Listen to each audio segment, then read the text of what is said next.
Ora viva, está a começar mais uma edição do programa Logos. Nós viemos a Lisboa, está um dia soalheiro, temos aqui atrás de nós a ponte 25 de Abril, o cenário não podia ser melhor. E encontrei o nosso amigo Lieng Neto, ele que é técnico de tecnologias de informação, está correntemente a fazer um mestrado em criptomoeda, hoje em dia fala-se muito no Bitcoin, portanto achei interessante falar um bocado desta polêmica que há sobre a questão do Bitcoin. Em Angola já se tem falado muito sobre isso, embora haja aqui questões que não estão muito bem explicadas, então vamos tentar desmistificar esta fobia que se vai criando em relação a esta questão que é a moeda digital, que o mundo mais avançado, as grandes potências já começaram então a abraçar e já começaram então a embarcar para essas novas formas das pessoas se comunicarem e também relacionadas com as questões financeiras e económicas. O Lieng Neto, mano, muito obrigado. Obrigado a eu. Muito prazer, epá, né? Prazer, sempre com bom aspecto. A Europa faz bem. E a dieta também. A dieta também, alcalina, né? Alcalina. Como é? Nada de carne, nada dessas coisas, né? Não. Carne Mas vermelha, principalmente. fala um bocado sobre isso. Pronto. Foi uma opção, foi uma imposição médica? Não, eu quando estive em Londres com Sim. o meu filho, o mais novo, ele apanhou varicela. Eu sei que muita gente diz que a varicela não se apanha pela segunda vez, Sim. mas eu apanhei a varicela pela segunda vez em Londres. Oh. Yeah, através dele, sim. Eu gostava sempre de estar lá, ele abraçar, e lá ele apanhou a varicela e depois de uns 2, 3 dias apanhei também novamente a varicela. A partir daí eu tinha contratos para honrar com os clientes lá. Eu já tinha uma empresa de informática, tinha contratos com outras empresas lá. Sim. E não podia ficar em casa, me dar o luxo de ficar em casa à espera que a varicela passasse. Pronto, então decidi fazer uma pesquisa, porque aquilo, pronto, eu fui ao hospital, disseram, olha, tem que ficar em casa, com os vidros fechados, as cortinas fechadas. Numa incubadora, vá. Numa incubadora praticamente, não pode apanhar sol. Então, isso depois de um tempo vai passar, vai levar aí 1, 2 semanas, vai passar. Eu disse, pá, não tenho esse tempo para ficar em casa. Então, decidi fazer uma pesquisa na internet, assisti uma palestra do Dr. Sebi e a partir daí... Grande Dr. Sebi. Exato, grande Dr. Sebi. Ele disse que toda doença debaixo do sol existe cura. Então aquilo ficou comigo na cabeça, eu disse, será? Disse, pá, vou dar o benefício da dúvida, vou experimentar a sugestão dele. E a sugestão dele disse, olha, primeiro vais cortar tudo que é açúcar, vais cortar o starch, vais cortar o sangue da dieta, vais cortar tudo que não tem um pH acima dos 7 para cima. Eu disse, pá, isso vai ser difícil. Eu naquele tempo comia muita carne vermelha, porque eu praticava culturismo. E, epá, já sabes, os bifes, falavam em proteínas. Sim, essas coisas todas. Essas coisas todas. Então, eu disse, pá, vai ser muito difícil, mas vou dar o benefício da dúvida. Olha, experimentei. Em 24 horas a comissão passou.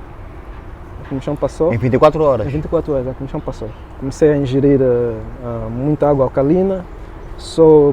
Neste dia só consumi saladas e frutas. E em 24 horas a comissão passou. Depois de 3 dias as filhas começaram a sarar. Eu disse, pá, isso é incrível. Eu fui ao doutor, ele me disse 1, 2 semanas, fica em casa, não tem cura. E está aqui o doutor Sebi. Então a partir daí eu disse, olha, carne free, não há mais carne. Não há mais carne. Comecei a seguir exatamente o que ele dizia nas palestras, que era cortar a carne vermelha principalmente, batata rena, açúcar branco é um dos piores venenos, porque o açúcar branco é como se fosse o combustível do cancro. Então, se tiveres cancro, continuas a consumir açúcar, não estás a fazer nada. O arroz branco também cortei muita coisa. Então, praticamente tudo que é branco, farinha branca, milho branco, you name it. Muitas coisas. A maioria, 90% se calhar, já não tem nutrientes nenhum. Então, se tu consumires isso, a farinha branca, o milho branco, essa coisa toda, em vez de tu estás a nutrir o teu corpo, aquela alimentação que tu consumiste vai ter que tirar nutrientes do teu corpo para balançar, para equilibrar o nível de pH no sangue, nos organismos. Muito bem. Epá, eu também estou nessa jornada contigo, também já aboli as carnes vermelhas. Sou um bocado indisciplinado, confesso, mas sinto que de facto resulta. Sim. Em termos de, enfim, perderes peso e também é outro aspecto que as pessoas falam um pouco, mesmo também em termos de raciocínio rápido, não é? Exato. Em termos de sentir-te bem, cansaço, não é? Porque a pessoa come, sente-se um bocado embuchada, quer dormir, não é? Quer dormir, mas não é suposto comeres para ir dormir, tu deves comer para ter energia, não é? Portanto, eu acho que esse é o ponto fundamental. Muito bem, mano. Olha, vamos então ao assunto que nos trouxe aqui. Okay. Quero que nos fales um bocado do Bitcoin, ou da moeda encriptada, digamos assim. Eu acho que há muita confusão em relação a essa questão. É nova, como é óbvio, né? Há muita moeda encriptada, ou há muita moeda digital, digamos assim. Mas no nosso caso particular em Angola, tem havido algumas reportagens, alguns comentários em relação a isso, mas a ideia que se passou é que é uma coisa, que é um papão, que é uma coisa muito, muito mistificada e que está associado com crime, uma coisa de falsidade. Qual é a tua opinião aqui para os nossos ouvintes, para que eles possam perceber o que é de facto o Bitcoin? O Bitcoin é uma moeda, uma criptomoeda. Sim. Que nos possibilita fazer pagamentos diretos. Sim. Por exemplo, se eu estiver em Angola, tu estiveres aqui em Portugal, eu posso fazer pagamento a ti diretamente. Sem nenhum intermediário. Sem nenhum intermediário. Isso é interessante, não temos a necessidade de ter um intermediário, um banco ou qualquer coisa. Por exemplo, se eu estiver em Angola, se tiver que te enviar 1000 euros, primeiro tenho que depositar o dinheiro no banco, pedir a autorização, mostrar papelada por que eu estou a enviar. Se for para viagem, tenho que justificar. É muita coisa. Todo aquele processo burocrático, sim. Muita burocracia. Então, o Bitcoin evita essa burocracia toda, não tens nenhum intermediário no meio e faz o pagamento direto em questões de minutos. Podes fazer um pagamento direto de uma parte do mundo para outra em 2 minutos, 3, 4, 5, vai depender. Eu por acaso vi uma reportagem que dizia que essa certificação do pagamento demoraria 10 minutos, é um exagero? 10 minutos não é um exagero, porque 10 minutos é o tempo que leva para se adquirir um novo bloco na cadeia de blocos de Bitcoin. Mas eu posso fazer o pagamento para ti e tu recebes instantaneamente, mas pronto, o Bitcoin depende de confirmações de mineradoras ou nodes, ou full nodes. Então, ele depende de 6 confirmações.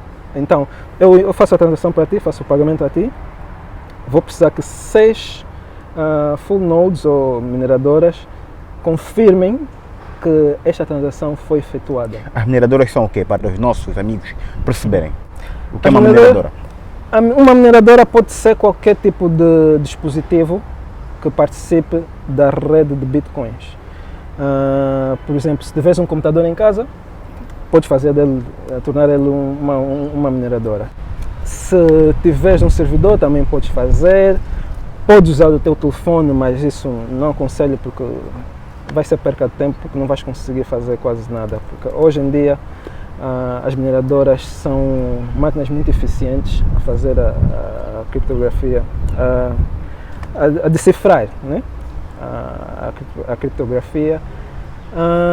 Então, hoje em dia já há mesmo máquinas criadas que chamamos, para Bitcoin nós chamamos ASIC machines, são máquinas próprias mesmo para uma função. Foram criadas para esse efeito, não é? Foram criadas para esse efeito, mas para fazer uma função apenas, que é fazer praticamente, se nós formos a usar um termo mais popular, eles, como é que eu posso dizer nesse caso?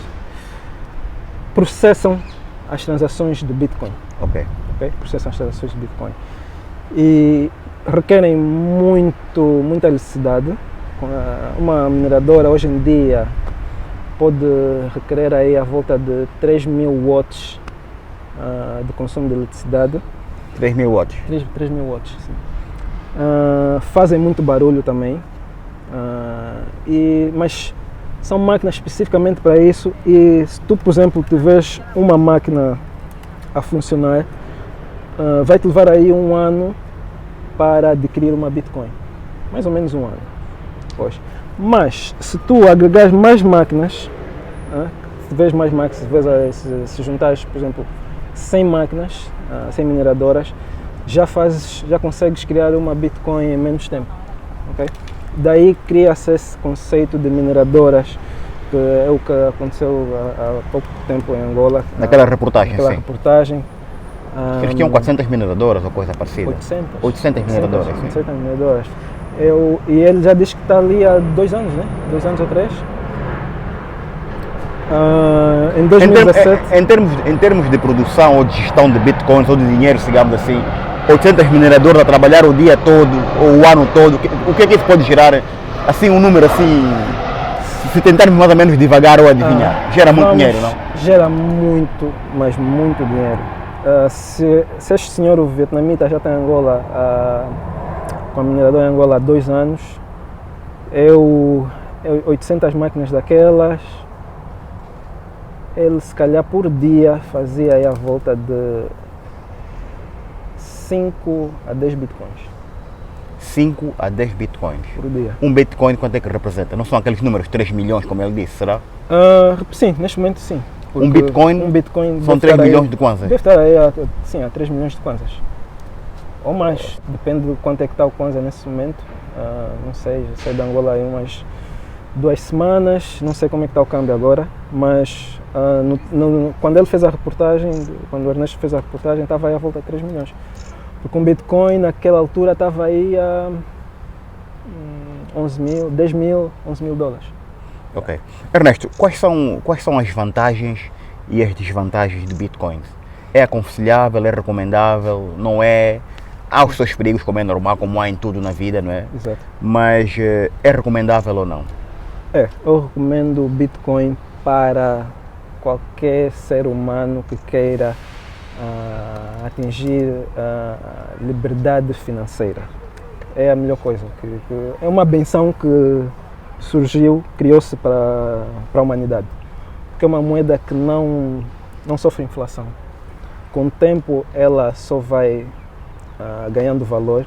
Não sofre inflação, quer dizer, o Banco Central não tem influência sobre essa moeda? Não tem influência. Nem os governos também? Exato. Podem imprimir mais moeda para a inflação? Não tem como. É uma moeda que tem um número limitado. Neste momento estamos aí a 17 milhões de bitcoins a ser circulado no mercado, mas temos um número limitado de 21 milhões de bitcoins que vão ser criados para toda a humanidade, para o resto da história da humanidade. Mas quer dizer o quê? Chegando nessa franquia, para? Não para, mas as mineradoras vão parar de minerar bitcoins. Okay. Então, o que é que vai acontecer? Depois das 21 mil bitcoins serem mineradas, as mineradoras vão passar a ganhar, o incentivo delas vai ser ganhar um lucro em cada transação que é feita em bitcoins. Neste momento, elas têm dois incentivos, que é, primeiro, cada bloco que eles agregarem à cadeia de blocos da Bitcoin, eles ganham 12,5 bitcoins. 12,5 bitcoins por cada bloco. Okay. Se nós formos a converter,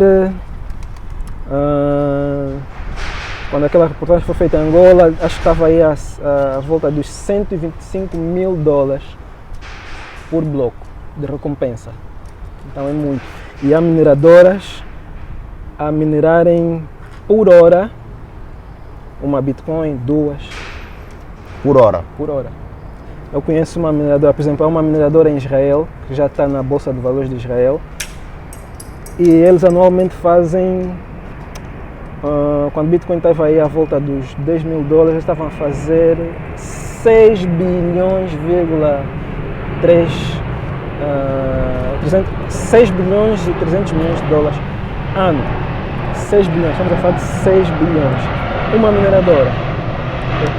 Eles têm operações à volta do mundo, tem nos Estados Unidos, Canadá, Paraguai. É uma das coisas que podíamos trazer, arrecadar receitas para o Estado também.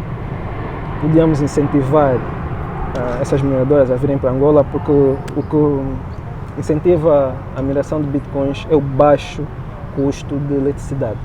E Angola, a pesquisa que eu fiz, acho que é um dos países no mundo com o custo de eletricidade mais baixo do mundo. Então, mesmo a China, que é um dos países que tem com o maior mercado de mineradoras, China, Estados Unidos, China acho que está aí à volta de 8 cêntimos por quilowatt por hora. Sim. E Angola nós estamos a cobrar neste momento, acho que são aí à volta dos 1,5, 2 cêntimos por quilowatt por hora. William, eu sei que em alguns países africanos, não sei se será no Ghana ou no Uganda, em que há aquele sistema de pagamentos por telefone. Exato. Não é? Vais ao supermercado, pagas por telefone. Não é precisamente a mesma coisa, mas achas que essa é uma realidade que também poderia ajudar, claro, o nosso país a evoluir? Porque tu, enfim, aqui outras latitudes, não é? Eu sei que na Holanda podes ir a um restaurante, podes fazer uma compra, não é? Exato. Com os teus bitcoins, não é? Exato. Achas que isso no futuro é uma realidade a qual nós não conseguiremos fugir? É uma realidade que não tem como. Não tem como nós fugirmos, porque é o futuro. Certo. Não tem como nós fugirmos do futuro. E se nós tentarmos fugir do futuro, o que vai acontecer vai ser o que aconteceu com a Kodak, que não teve aquela visão do futuro. E O hoje upgrade, sim. O upgrade. E hoje foi a falência. Não pensou. A Kodak, neste momento, como comandava o mercado de câmaras. E a Kodak, para os miúdos que não sabem, que hoje já tem os smartphones, Exato. a Kodak foi ou é uma das grandes marcas, máquinas fotográficas e filmar, não é? Assim como também foi a Nokia um dia, a grande coqueluche dos telemóveis. Exato, né? dos telemóveis. Pois. Não inovaram e ficaram parados no tempo e perderam o mercado. E o mesmo vai acontecer connosco, se nós não inovarmos. Eu sei que é natural do ser humano falar desconfiar mal, daquilo que desconhece. Mas não é o caso do Bitcoin. O que nós devíamos fazer, se calhar, é criar uma comissão para estudar o que é Bitcoin, informar melhor a população,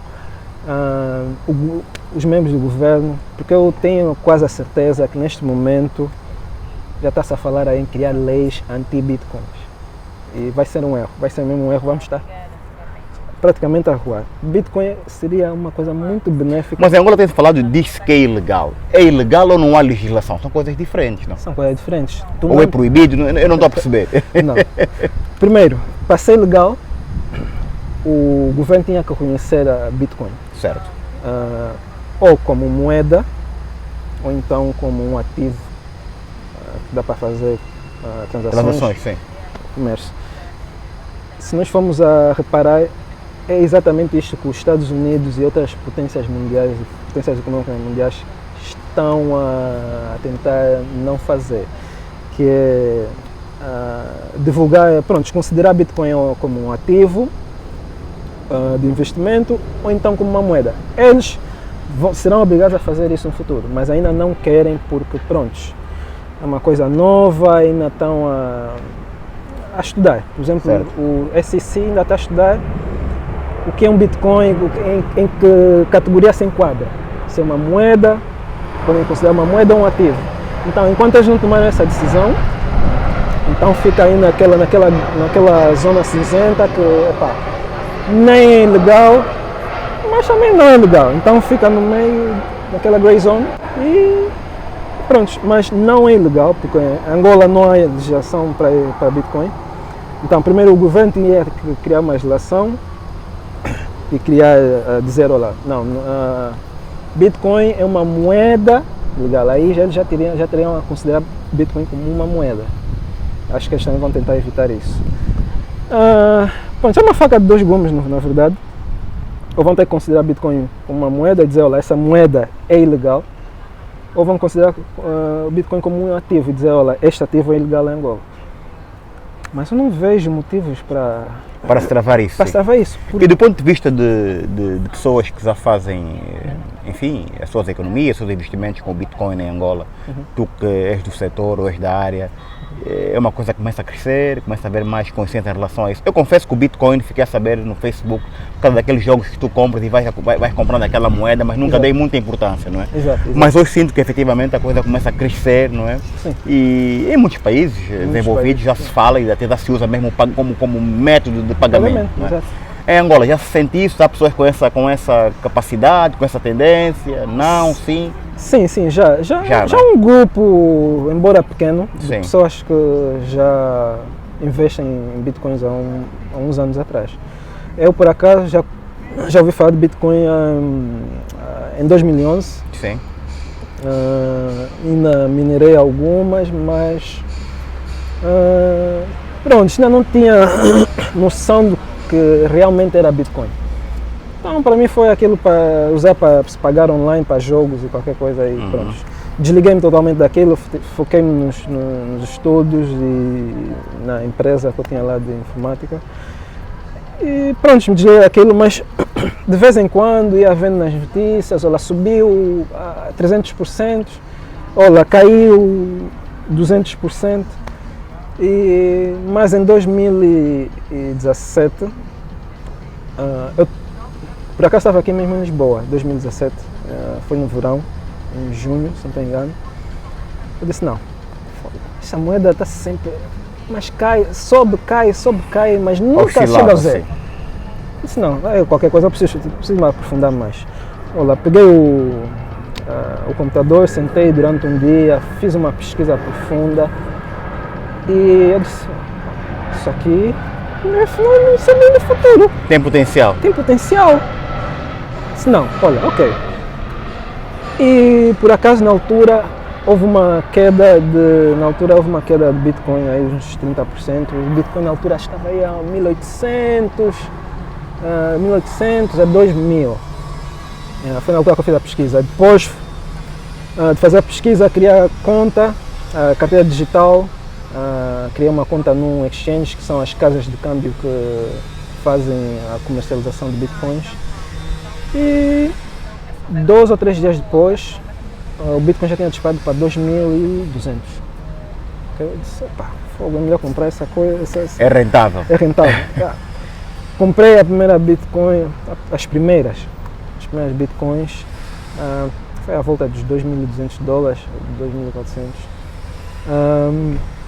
2 meses depois, em agosto, aquilo já tinha valorizado à volta dos 200%. Ainda fui, por acaso, temos um amigo meu também que vive em Londres, o Tola, criou um grupo no WhatsApp, a Bitcoin Nation, e eu ia ali sempre dar novidades de Bitcoin.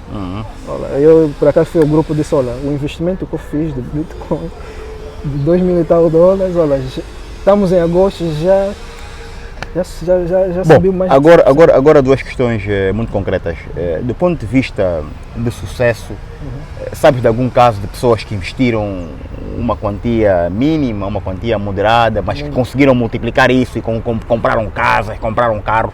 A segunda questão, do ponto de vista de poupanças, do ponto de vista, até mesmo aquelas pessoas que gostam de viajar, estão sempre aquelas preocupações de ir ao banco, compra dinheiro na Kingla, não compra, transfere, não transfere.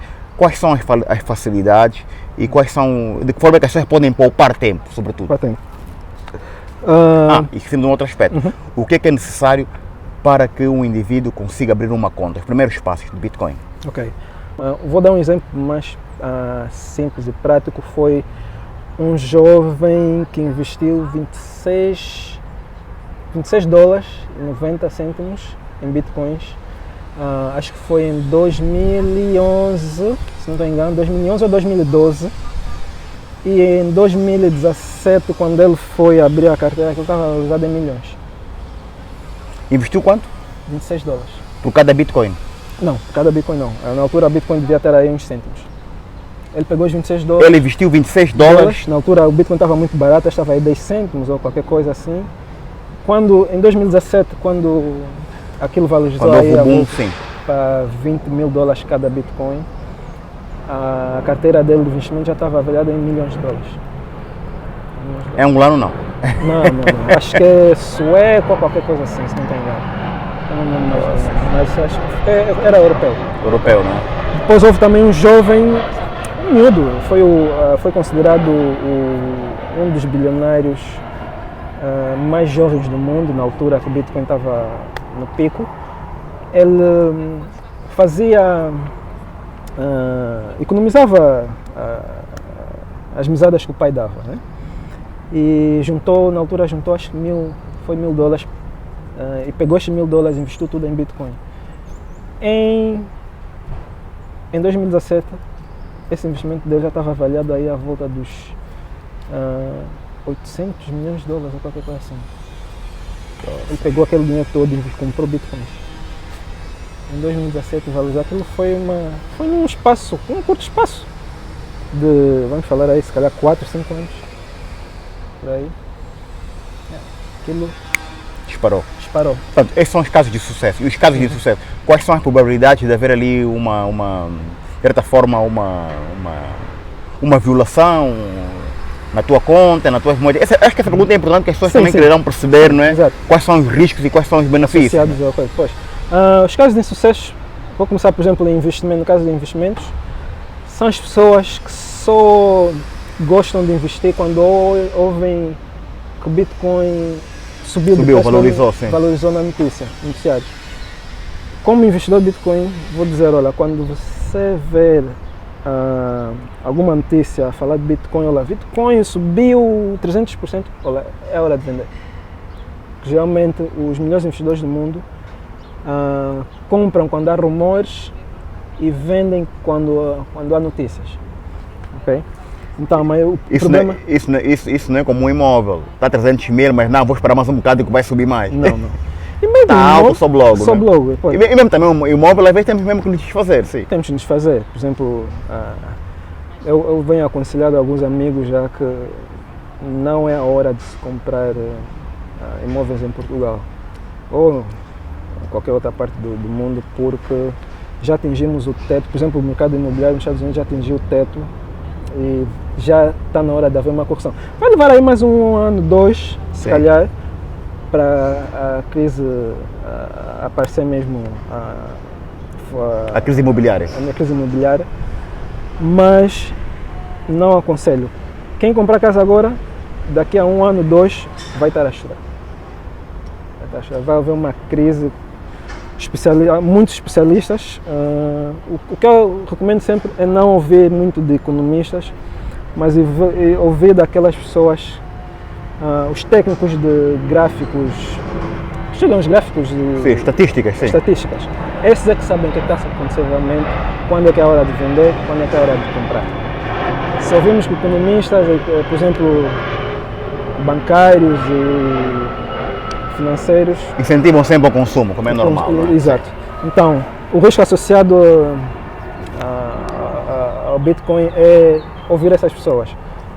Nós temos um termo muito usado na comercialização de Bitcoins, que é FOMO, Fear of Missing Out.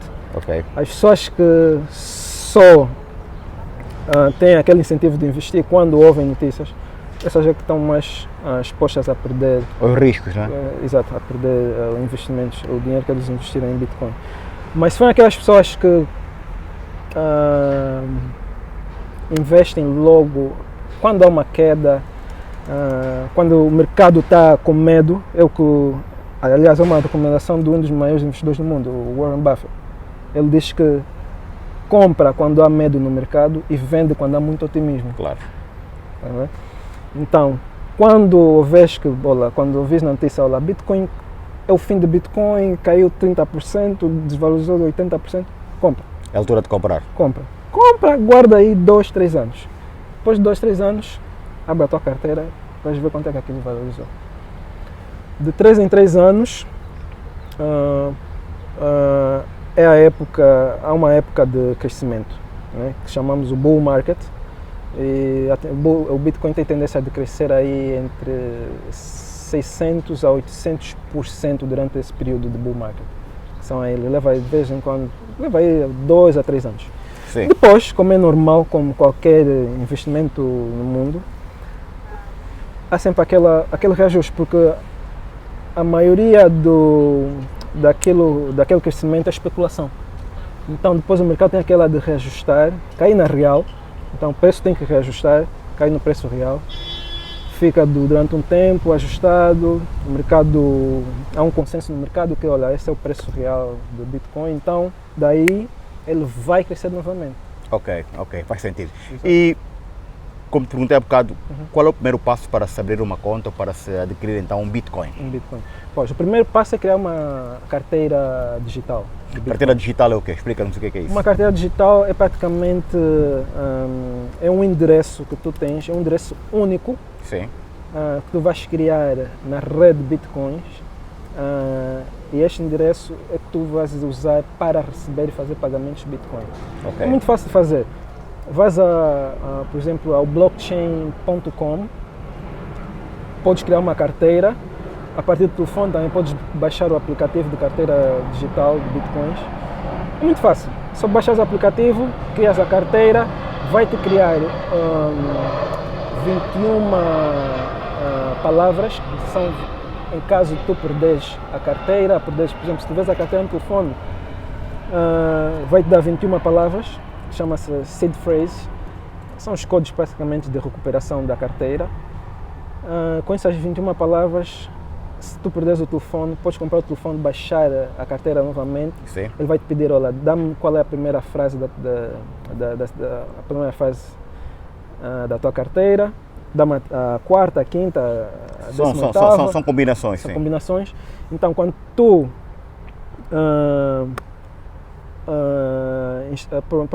quando tu puseres essas palavras na carteira digital, ele vai te recuperar essa carteira digital na rede Bitcoins. Ok.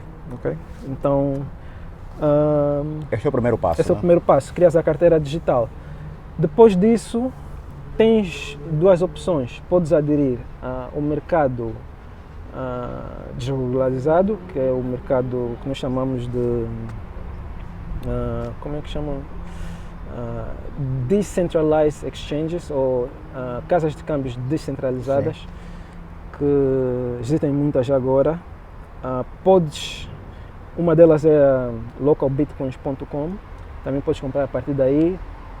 Tens cash, vais a Local Bitcoins, tem lá muitos vendedores de Bitcoins.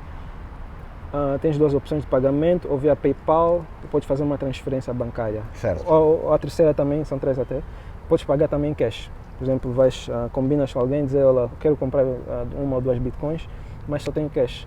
Se ele aceitar este método de pagamento em cash, ele vem ter contigo, recebe o cash, abre a carteira dele, transfere para a tua carteira e está efetuada a compra.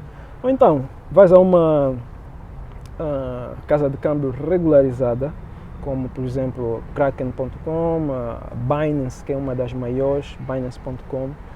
Crias uma conta, assim que crias a conta, automaticamente ele vai te criar carteiras digitais de todas as criptomoedas que eles comercializam.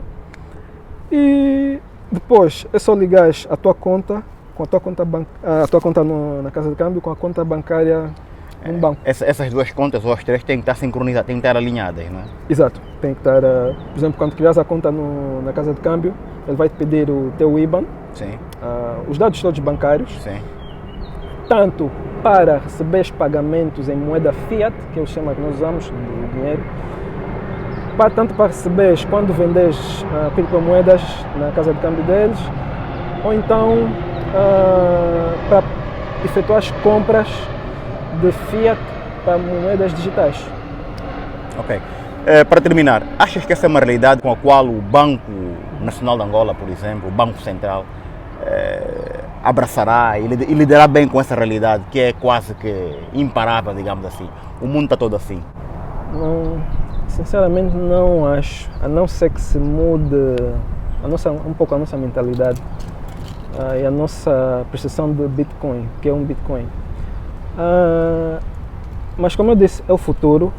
A China, há 3 anos atrás, falava também mal do Bitcoin. Há 2 meses atrás já está a incentivar os seus nacionais a investir em Bitcoins. O Banco Central da China criou um artigo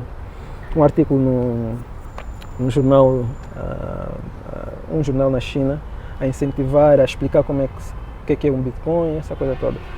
Pronto, se nós mudarmos de mentalidade... E a China até é um bocado pioneira nessas coisas. Se olharmos para aqueles homens como aqueles programas não, como essas plataformas como os Alibabás e outros, né, em que há uma parceria com o Estado, uma mão invisível, digamos assim. Estado, é pena que em África não haja essa solidariedade, digamos assim. Não há essa solidariedade. Né? E eu digo, os nossos dirigentes têm Tem que mudar de mentalidade.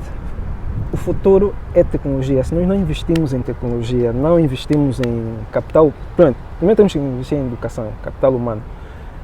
Depois temos que investir em infraestruturas para que esse capital humano que nós investimos possa desenvolver tecnologia, novas tecnologias. Temos muito talento em Angola. Temos muito. Prestei serviços ao ISPTEC, conheci muitos jovens lá. Conheci um jovem que podia criar baterias que eram carregáveis, acho, com água, qualquer coisa assim. Uma tecnologia de baterias. Sei que dava-te a possibilidade de não teres que carregar o teu telefone todos os dias. Okay? Temos essas pessoas em Angola. Uma bateria de longa duração, não é? Duração. 2, 3 dias sem carregar o 2, 3 telefone. dias sem carregar. Uma semana, eles falavam em uma semana. Uma semana. Yeah. Existe este jovem em Angola. Existe os jovens no Lubito, Instituto Politécnico do Lubito, acho que conseguiram transformar plástico, garrafas de plástico, em Combustível. em gasolina. Por que ainda não houve investimento nestes jovens, não sei. Mas pronto, é aí que eu digo, temos que investir muito. O futuro é tecnologias, se nós não investirmos em tecnologias, vamos ficar parados no tempo, como é o exemplo da Kodak. E enquanto nós governantes, por exemplo, no BNA, se eles não abraçarem isso, vamos estar sempre nessa coisa de termos uma moeda que só desvaloriza, que é o que está a acontecer agora, e vamos estar sempre a depender de outros governos. Por exemplo, nesse momento defendemos mesmo muito do Banco Central da Europa e o Banco Federal dos Estados Unidos. Quando eles quiserem, acharem por bem, ou disserem, olha, Angola não está a cumprir com certos requisitos, vamos fechar o acesso de... Como aconteceu agora. Aconteceu agora. Quando eles na cabeça, eles fazem isso. E vamos estar sempre a depender deles. A nossa economia nunca vai ser uma economia de mercado livre, como tenta-se dizer aí.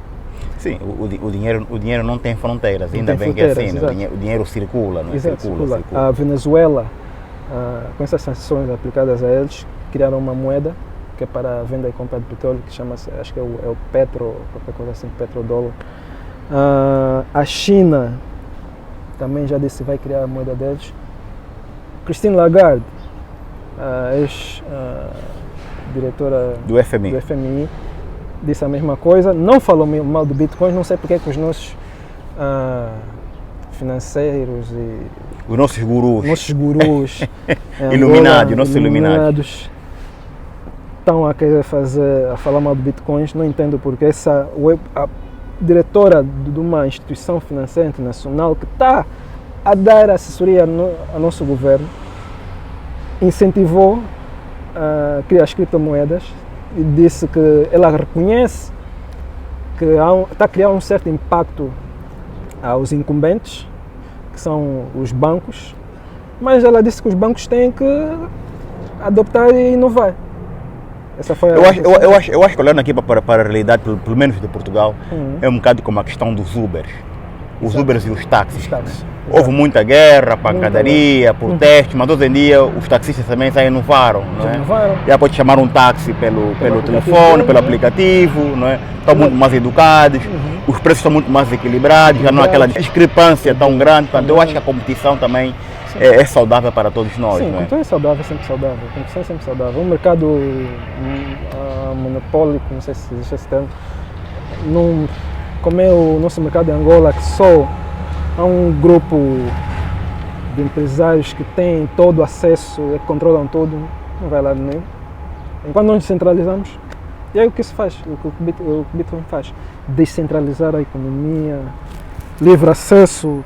Não, o Bitcoin não quer saber quem tu és, se és pobre, rico, qualquer pessoa pode participar deste novo mercado financeiro, qualquer pessoa. Por exemplo, antigamente tu para participares do mercado de bolsa de valores tinhas que ter um broker e um monte de papeladas, tens muita burocracia. Burocracia. Bitcoin não. Queres participar? Ok. Como é que queres participar? Queres investir? Queres criar bitcoins? Queres participar da rede? Ok. Queres participar da rede? Pega o computador ou vários computadores, compra uma mineradora, não custa muito dinheiro. $3.000 tens uma mineradora muito eficiente pegas a mineradora, instalas na tua casa, ligas a internet, estás a minerar 24 sobre 24 horas. Não precisa dormir, não precisa de água, só precisa de eletricidade e internet. Ok? Estás a fazer o teu dinheiro sem teres que te movimentar muito. Okay? O próximo bull market, a próxima época de crescimento de Bitcoin, os analistas, também as análises que eu fiz, é que o Bitcoin vai atingir entre 200 a 400 mil dólares cada Bitcoin. Eu sei que 200 a 400 mil dólares? Cada Bitcoin. Eu sei que muita gente vai dizer, esse cara está maluco. 200 mil uma Bitcoin, não. É maluco. John McAfee, que é um dos primeiros investidores de Bitcoin, ele tem uma... é ainda mais... como é que eu posso dizer? É bold em português. É muito bold. Frio, otimista. Muito otimista, sim. Exato, com Bitcoin. Ele diz que até 2023 um Bitcoin vai atingir $1 milhão. $1 milhão, um Bitcoin. Então, e muita gente chama de maluco. Muita gente chama de maluco, mas a maioria dessas pessoas que chamam de maluco não entendem o conceito econômico do Bitcoin. Okay? As mesmas pessoas que estão a chamar de maluco, pronto, as pessoas chamavam, por exemplo, os investidores mais... os primeiros investidores em Bitcoins, que acho que foi o Roger Ver, e eu conheço mais um, o Da Vinci. Sim. O Da Vinci também foi um dos primeiros. Eu acho que é preciso estar atento, porque esses malucos todos fizeram revoluções. Mark Zuckerberg, Steve Jobs, né? Eram todos malucos. E olha, e hoje olhamos para eles, são bilionários. Por exemplo, o Da Vinci é um africano. Pronto, ele não é bem africano, porque nasceu acho que no Canadá, mas agora vive no Chile. Ok. Foi das primeiras pessoas muitos até desconfiam que foi ele que criou o Bitcoin, mas pronto. Não sabe quem criou o Bitcoin, não é? Ninguém sabe quem criou o Bitcoin. Ninguém sabe se foi um grupo de pessoas ou se foi uma única pessoa, mas pronto, esse grupo ou pessoas deu-se o pseudônimo de Satoshi Nakamoto. Sim. Ok, então até hoje ninguém sabe, e também acho melhor que ninguém saiba, porque este grupo de pessoas ou essa pessoa criou Bitcoins, minerou 1 milhão de Bitcoins que estão estagnadas neste momento numa carteira digital. Qualquer pessoa pode ir na net e ver ter acesso a essa carteira e ver quantas Bitcoins existem. 1 milhão de Bitcoins. Muita gente receia que um dia ele venha a vender esses 1 milhão de Bitcoins e crie uma crise no mercado, mas acho que não.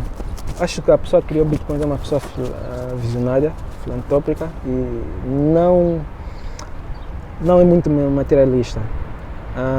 Então eu não tenho receio disso.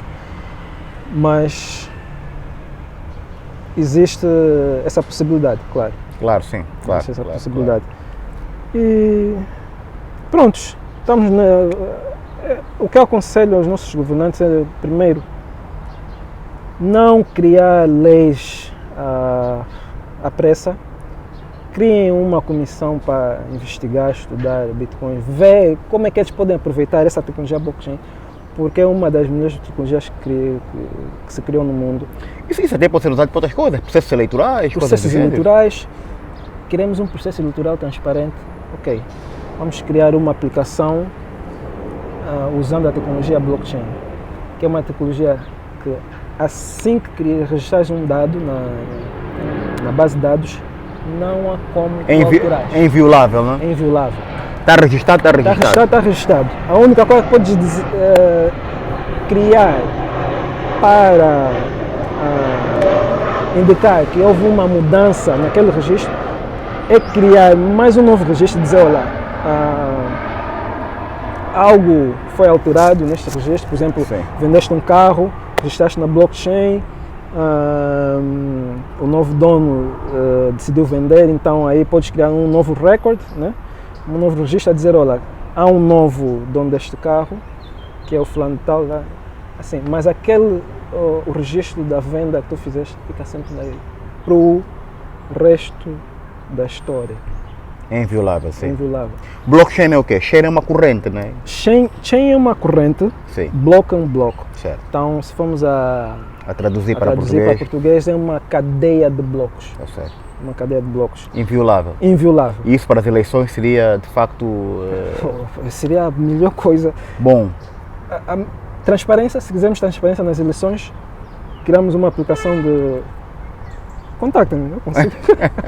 Está aqui a publicidade, o homem está aqui, o técnico está aqui, está a ver? O técnico está Cria uma aqui. aplicação com a blockchain, vamos ter resultados ao vivo, embora anónimos, ninguém vai poder saber de quem De quem é o voto? Sim. mas vamos ter resultados ao vivo. Não haverá violações. Quem aparecer como vencedor é o vencedor, não tem como disputar. Qualquer pessoa vai ter acesso a cada voto que foi efetuado. E não tem como mudar o que foi registrado. Então, quem votar. E poupas dinheiro, dinheiro, recursos humanos. Recursos humanos, não precisas de ter qualquer pessoa a partir do seu aplicativo, desde que confirma a sua cidadania, pode ter acesso às eleições, votar, desde que tenha a idade, né? A idade para votar. Epá, se quisermos E também é possível que os partidos consigam monitorar isso através de gráficos, ir vendo quem está a votar. Sim. É execuível, não é? É execuível. Aquilo ao vivo. Acabaste de votar, já está registrado na blockchain. Ok? Independentemente de quanto tempo leva para se criar blocos na blockchain, que pode ser instantâneo, ok? Tens acesso a esses dados. Criamos um gráfico para ver, olha, o partido X está com X votos, o partido X em cada município. Olha, aquilo é uma tecnologia que pode alavancar o processo eleitoral. Não só o processo eleitoral, logísticas, ajuda muito em logísticas, previne fraude, não tem como haver fraude eleitoral, tanto em eleições como fraude em, por exemplo, documentos, ok? Sistema notário pode ser posto na blockchain, ok? Tem muitos, é um mundo infindável de soluções que se pode apresentar, sim. Sim. Há conceitos que ainda não conseguimos, ainda não temos, que ainda não foi desenvolvido, mas pode-se usar na blockchain. Okay? É uma tecnologia que as possibilidades são infinitas. Muito bem. Mano, fica aqui então o repto, fica também aqui a tua boa vontade em colaborar, quiçá com o Ministério das Novas Tecnologias de Informação. Sim. E assim também como a CNE, quem sabe, não é? Possam contactar. Tu tens uma experiência vasta pelos países, não direi nórdicos, enfim, trabalhaste no banco na Holanda, também estiveste na Alemanha. De que forma é que tu pensas que poderás contribuir para o teu país, para Angola, não é?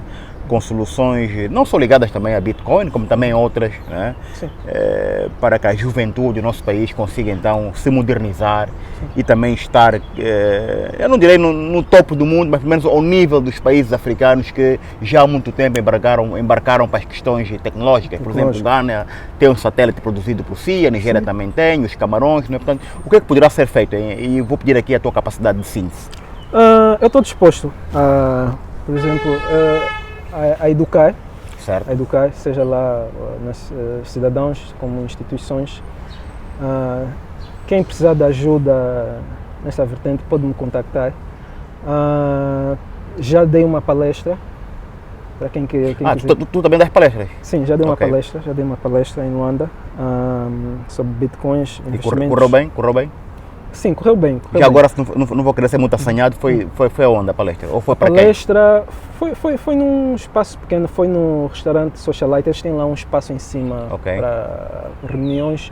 Usamos aquilo, convidamos aí à volta de 20 pessoas. Não, já é um número bom. Sim. São pessoas que sempre tiveram interesse em investir em bitcoins, mas não tinham ainda aquele entendimento. E o incentivo também. Sim, de como podem ganhar, essa coisa toda. Sim. Então, já dei uma palestra e também estou disposto a qualquer instituição que precisar um aplicativo baseado em blockchain, também estou disposto a contribuir. Se o governo quiser a minha ajuda em criar aplicativos para a Comissão Eleitoral, também estou disposto a ajudar nesse sentido. Não só, e em termos de criação de mineradoras também, de campos para mineradoras, também estou disposto a fazer isso. Por acaso, eu já tenho uma empresa em Angola registrada, já declarei como é que eu posso, essa atividade Sim. de mineração de bitcoins, mas pronto, agora temos esse problema com essa reportagem que surgiu, não sei como é que fica.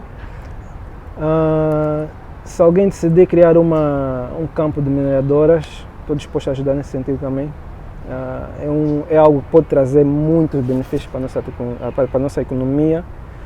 Só vemos o quanto uma única mineradora em Israel faz por ano. Estamos a falar em bilhões de dólares. Então, não vejo motivo por que nós temos esse conceito de banir ou criminalizar Bitcoin. Não faz sentido. Exato. E não só. Eu posso ter uma mineradora em casa para fins acadêmicos. Eu, por exemplo, estou a fazer um mestrado agora de criptomoedas. E se eu decidir criar uma moeda ou um aplicativo, possa ser que eu precise de minerar para pesquisas. Para fins académicos, sim. Fins académicos. Então, por que vamos banir Bitcoin? Ok, há muita gente que diz o governo não tem controle da moeda, há muita gente que vai fugir o fisco, porque não há como regularizarmos Bitcoin. Um dos nossos iluminados até disse isso, acho que alguém no Inacom aqui, e disse que o problema do Bitcoin é exatamente esse. Não há controle do governo, mas nós já temos um preconceito, quer dizer, já estamos a criminalizar os cidadãos, a dizer que os nossos cidadãos são criminosos, vão fugir. A priori, sim. Sim. Exato. Não faz sentido. Estamos a rotulá-los, sim. Pois, sim. já, de primeira. Eu, por exemplo, eu só tenho um sentido muito alto de patriotismo, quero ver o meu país a crescer, ok? Vivi muito tempo na Europa, eu gostaria que o meu país estivesse ao patamar de certos países da Europa. Então tenho um sentido muito alto de patriotismo, tenho vontade de ajudar o meu país a crescer. Mas depois vem pessoas que não entendem, não têm um certo entendimento de bitcoins, vir criminalizar Bitcoin numa televisão pública. Isso é irresponsável, é muito irresponsável, porque até temos, vamos falar o exemplo com o nosso jornalista Ernesto Bartolomeu deu, de países que baniram Bitcoin. Eu não sei Bolívia, se foi, Bolívia, Islândia, ele falou muito da Islândia, mas ele esquece, não sei quem fez o script dele, né? Eu acredito que ele pegou essa informação de alguém. A pessoa que fez essa pesquisa enganou. Mas a Islândia pareceu de ser um país que de facto baniu criptomoeda? Não, eles não baniram criptomoeda. A Islândia sofreu muito na crise passada, 2008. A Islândia, o mercado de valores da Islândia caiu 98%. Então eles tiveram que implementar políticas para evitar a fuga de capitais do país. Sim. Eu posso até enviar-te o link onde tem o governo da Islândia a dizer que a transação entre Bitcoin, entre duas pessoas a transacionarem usando Bitcoins não é ilegal. A criação de Bitcoins na Islândia não é ilegal. Então a mineração de Bitcoins não é ilegal. Aliás, a Islândia tem um dos maiores mercados de mineração do mundo. Okay? Porque eles têm também um custo de eletricidade lá muito barato. Então muita gente que não consegue fazer mineração aqui em Portugal, porque aqui paga-se 35 cêntimos por kWh, isto ainda estamos a falar em euro, decide montar na Islândia ou no Paraguai, que tem um custo ainda mais baixo. É muito mais barato, sim. Sim. Então a Islândia não baniu Bitcoin, não baniu mineração. eles sempre aplicaram políticas dizendo, olha, ok, não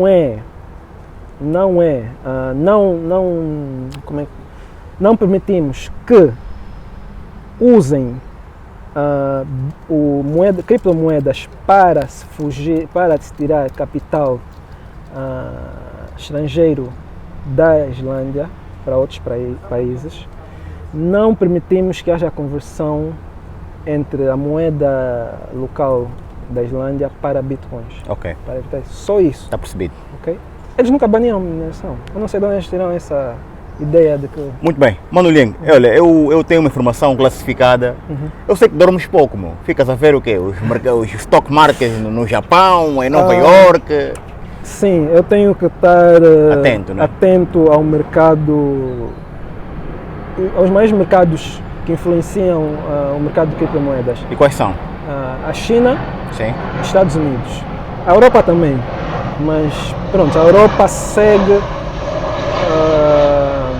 o que a China faz, né? E depois os Estados Unidos também só acompanham, mas eu tenho que estar atento a estes dois mercados, a China e os Estados Unidos, que são os maiores. Então, ou seja, quando eles vão dormir, tu estás acordado. Ou melhor, quando eles estão acordados, tu também tens que estar acordado. Tenho que estar acordado, exatamente. E depois tem o mercado dos Estados Unidos também que abre por volta das 14 horas de Angola, então eu tenho que, geralmente vou para a cama por volta das 4, 5 da manhã, durmo até... tenho que ver qual é a intenção dos investidores chineses, certo, se vão comprar para subir o preço ou se vão vender para baixar o preço. Depois disso, deles abrirem o mercado, depois daí de 1 hora, 2, já consigo ver mais ou menos onde é que isso vai, qual é a intenção deles. Depois tenho que estar acordado com o mercado dos Estados Unidos. Muito bem. Mano Liang, epá, foi um prazer. Prazer todo Essa conversa não acabou hoje, vamos ter que continuar. Eu acho que vai surtir os seus efeitos, sim, sobretudo sim, lá na nossa terra, porque nós fazemos conversas e debates e trazendo sempre aqui temas novos e atuais para que de facto possamos então ajudar o nosso país a desenvolver. E não podemos estar longe daquilo que é bom, daquilo que são as novas tecnologias. Exato. Foi um prazer, mano, e muito obrigado e sucesso. Não? Exato. Mas há uma coisa que eu queria deixar aqui claro. Certo, força. A instituição reguladora financeira nos Estados Unidos, de ativos também, de mercados, que é o SEC, o SEC, eles nas suas políticas têm uma coisa, não é permitido eles banirem um novo ativo ou uma nova tecnologia, não é possível eles banirem isto que tenha efeitos contraproducentes para a economia dos Estados Unidos.